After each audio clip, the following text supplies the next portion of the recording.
Company का नाम है लॉरेस लैब। और ये स्टॉक के बारे में बात करना आज ज़रूरी है, क्योंकि बहुत सारा लोग ये स्टॉक को लेकर के नेगेटिविटी फैला रखा है।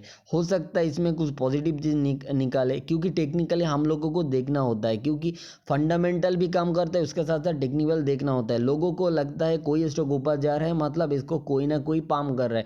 नहीं, हर चीज़ पाम डाम नहीं होता है, कुछ चीज़ आपको देखना होगा, देख के सीखना होगा, क्योंकि आपके लिए भी ये चीज़ काम आएंगे। बहुत सारा चीज़ होता है, कुछ चीज़ स्टॉक डाउन चला जाता है, बहुत दिन टाइम रह जाता है, इसका मतलब फंडामेंटल बहुत वो पहले वो लोगों ने प्ले करता है।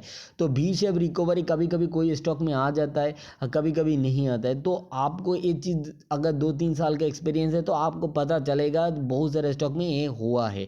तो हम लोग हर एक टाइम फ्रेम देखेंगे, पहले डेली, उसके बाद वीकली, मंथली और देन 3 मंथ भी देखने की कोशिश करेंगे। देखो, मैं जो फॉलो करता हूँ, जो 20 EMA है उसको मैं एक बेस मान लेता हूँ, मतलब लास्ट 3 मंथ ऑफ 20 कैंडल जो क्लोजिंग के बेसिस में एक। तो इस पॉइंट ऑफ व्यू से अगर आता है और उसके ऊपर, मतलब ये जो कैंडल है एक जो सेल किया है उसका हिसाब से, अगर उसका ऊपर जो कैंडल ब्रेकिंग आया था इस पॉइंट ऑफ व्यू से 2020 तक, तो उसके नीचे कभी भी ये स्टॉक उस ये जो प्राइस है, जो सेलर प्राइस, उसके नीचे जब आ जाता है तब तभी भी एक लास्ट 3 मतलब 9 मंथ एक ही ऊपर क्लोजिंग आया। जो अगर मंथली भी देखोगे तो वो देखना जरूरी होगा। तो मंथली भी देखोगे, इस पॉइंट में ब्रेकआउट आया था। तो ब्रेकआउट जो कैंडल होता है, तो देखो ये चीज़ आपको सीखना पड़ेगा, जो ब्रेकआउट हो उसका नीचे कोई कैंडल अभी तक गया नहीं है, तो इस पॉइंट ऑफ व्यू गया, उसके बाद नीचे आया, थोड़ा सा नीचे, फिर ऊपर कैंडल क्लोज हुआ, उसके बाद एक बार जो मानती 20 EMA के ऊपर कैंडल क्लोज किया था, मतलब एक बाय आने का चांसेस था, जो सच्चाई होता है। तो इसका लो टूटा था, एक बार टूटा था, क्लोज नहीं हो पाया। तो आपको कुछ लोगों का इसल गया भी होता, और नहीं तो आपको एक कैंडल का लो लगा सकते। तो हम लोगों को तो पता नहीं वो इसका, तो वो छोड़ दो। तो दूसरा बात, इस पॉइंट ऑफ व्यू से क्या, इस पॉइंट ऑफ व्यू से वही एक चीज़ होगा। तो इस पॉइंट ऑफ व्यू से देखोगे तो प्राइस जो डाउनफॉल आया था उसके बाद ये 2 कैंडल में क्या हुआ, मतलब रेस नहीं, उसके बाद डिसीजन लेना था ऊपर जाएगा ना तो नीचे जाएगा।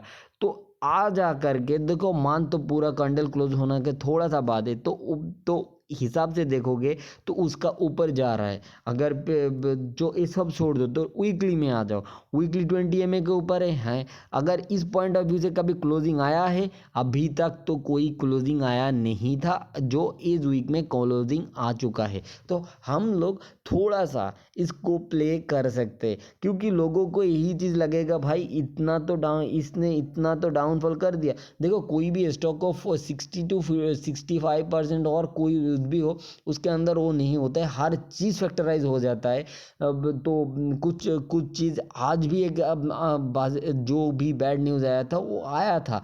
तो जब भी कोई स्टॉक बॉटम आउट होने का तरीका वही होता है, उस पॉइंट ऑफ व्यू से जहाँ पे आप हज़ारों को नेगेटिव न्यूज़ फैला रखो, स्टॉक नीचे ना जाए, क्योंकि वो तुम्हारा पैसा नहीं लग रहा है, वो लोगों को लग रहा है। तो अब वो लोगों को पता होता है, तो वो लोगों को जब भी नीचे कोई ये लोग सेल करेगा वो बाई कर लेता है। तो हम नहीं वो काम करेंगे, छोटा सा ऐसे लगा के हम लोग प्ले कर सकते। क्या होगा, देखो, जो वीकली कैंडल बेसिस में जाओ तो वो अच्छा होगा। मानती थोड़ा सा जो वीकली कैंडल 20 EMA के ऊपर जो गया तो इसको लो लगा, मतलब ये लगा के ऊपर गया, फिर से इसका ये गया, इसको लो लगा के अभी तक चल रहा है। तो इस पॉइंट ऑफ व्यू से एक छोटा सा एसएल गया, इस पॉइंट ऑफ से पहली बार अगर तो इस पॉइंट ऑफ व्यू से एसएल गया, तो इसके बाद इस पॉइंट ऑफ व्यू से जो भी हुआ, तो इसके ऊपर एक अच्छा खासा क्या हुआ, बाइंग हुआ। तो बाइंग होने का मतलब स्टॉक और ऊपर जा सकता है,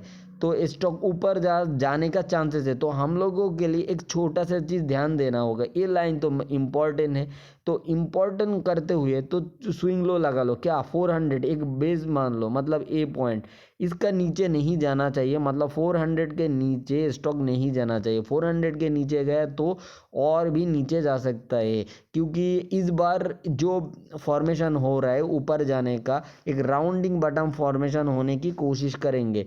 तो राउंडिंग बटन होने के लिए तो इसका लो नहीं टूटना है, क्योंकि फॉलोअप मिलने के लिए ऊपर जा सकता है। हो सकता है इसका अंदर कुछ दिन रह जाए तो कोई प्रॉब्लम नहीं है। तो ये चीज़ ध्यान से देखो। तो ये चीज़ हो जब तक होगा तो हम लोगों के लिए क्या है, हम लोगों के लिए पहला टारगेट यही हो सकता है, क्योंकि एक एपीआई कंपनी है और आगे जा कर के इसमें देखो बहुत सारा बैड न्यूज़ है। आगे जाके एक गवर्नमेंट भी कुछ कुछ जो आज एक न्यूज़ पढ़ा था उसके अंदर एक एपीआई लेकर के कुछ बात हो रहा है, तो शायद आगे जा कर के स्टॉक में कुछ अच्छा खासा रिटर्न मिल जाए, तो थोड़ा सा ऐसे लगा कि हम लोग प्ले कर सकते। तो आप जा कर के अगर देखो कोई डीप मिल जाए तो अच्छी बात है, डीप मिलने के बाद लेना। अब एसएल वही रहेंगे, हो सकता है वही एसएल काम करके अच्छा खासा रिटर्न मिल सकता है। Thank you.